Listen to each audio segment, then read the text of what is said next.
Adam, you are surrounded, buddy. You need to drop your firearm, turn off your car, put both hands out the driver's window, and we'll go from there.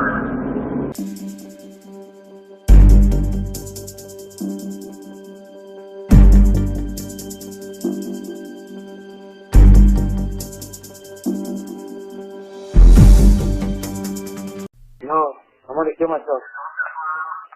Do not do that.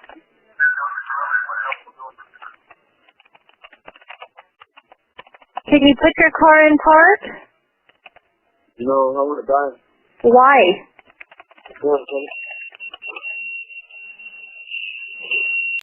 I'm done. Why? Why is this all going on? I got prayed.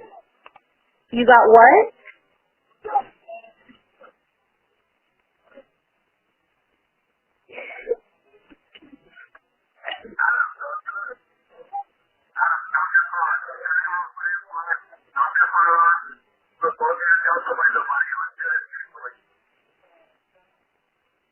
Can you hear the officers, Adam?